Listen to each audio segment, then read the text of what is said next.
And so you return. Have you gained a better understanding of the crisis now faced by the First? Better is not the word I would use. Some lands may have been spared the flood, but the survivors live only to suffer. There seems no end to the horrors inflicted by the Sin Eaters. Indeed. Those abominations are a calamity in their own right. And I can well imagine how hopeless the task of eradicating them must seem to you. But after countless battles and untold sacrifice, we have identified a potential weakness. Sin Eaters are drawn to serve the strongest of their kind, a class of creature we call Light Wardens.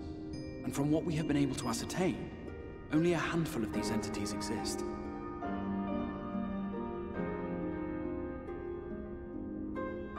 Just as an ant colony will perish in the absence of its queen, we believe that the death of a Light Warden will cause the lesser creatures within its sphere of influence to disperse. I have a feeling Yulmore might have something to say about any concerted action we take against these monsters. Vorthra's command over the Sin Eaters is integral to Yulmoran society. In seeming to guarantee his people's safety, it guarantees their obedience. He will not take kindly to us depriving him of such useful allies. Agreed. Thus we will need to occupy or otherwise divert his forces whilst we proceed with the business of eliminating the Wardens. Until we have done so, all other considerations must be set aside if we are to forestall the 8th Umbral Calamity.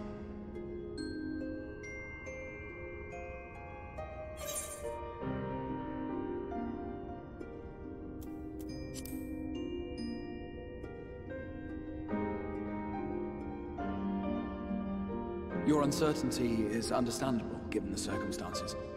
Perhaps a more detailed explanation is in order. To begin at the beginning, then.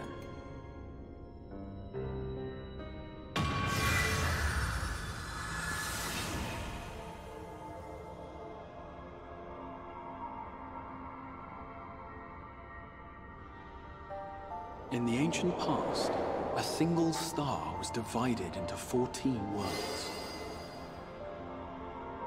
This is the source, your home. These others are the 13 shards, in whose number we find the first. Though physically separate, they retain a connection to each other, and with the source especially. Now, let us assume that a given element in one of the shards attains abnormal ascendancy. Just as water will flow from the highest point to the lowest, the excess energy will begin trickling into the source.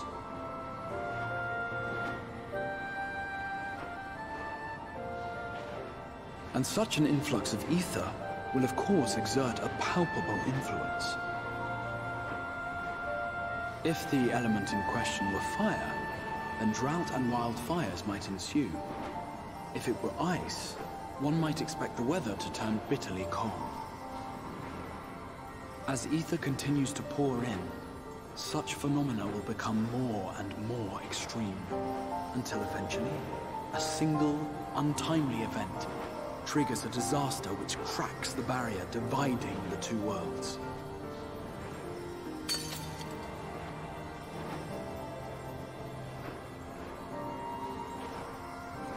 What was once a trickle now becomes a deluge, sweeping the shard along to be rejoined with the source.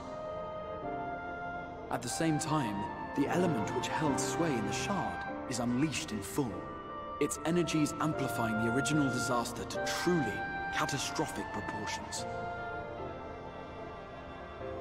An earthquake thus magnified might strike with enough force to shatter continents. A tidal wave might swell to a size capable of drowning entire nations.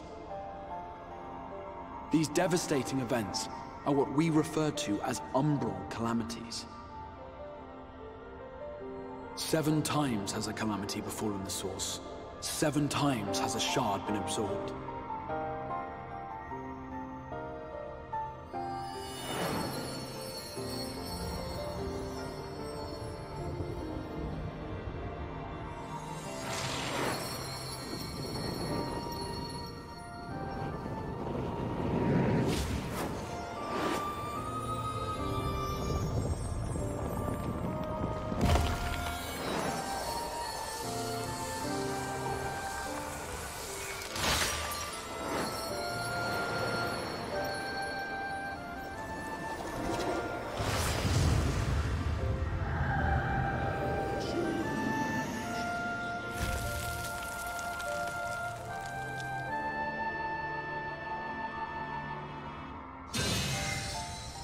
present, the light-drowned realm of the First stands perilously close to meeting the conditions for a rejoining.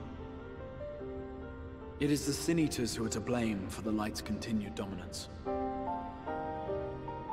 In addition to attracting their lesser kin, the Light Wardens I mentioned earlier radiate ether, saturating every corner of their territory with light. Even here in the flood-spared region of Northrant, their influence is strong enough to banish night from the sky. Thus, if we are to restore balance to the First and head off a potential calamity, it is imperative that we put each and every Light Warden to the sword. We've been doing our best to take the fight to the enemy ever since we first heard the Exarch's explanation. Though we have yet to claim any meaningful victories if truth be told. Apart from being confoundingly elusive, the Light Wardens possess a troublesome quality which compelled us to delay our plans until such time as you arrived.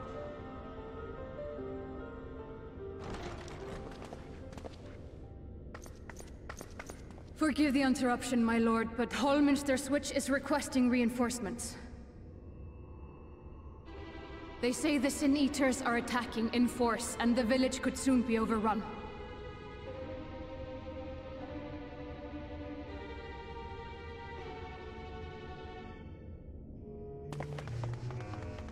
Alert the guard. We should be prepared in case the fighting reaches the Crystarium. You have command of our forces in the field, Captain, but hold off on entering the town until I arrive. That goes for Alphino and Alize as well. My lord.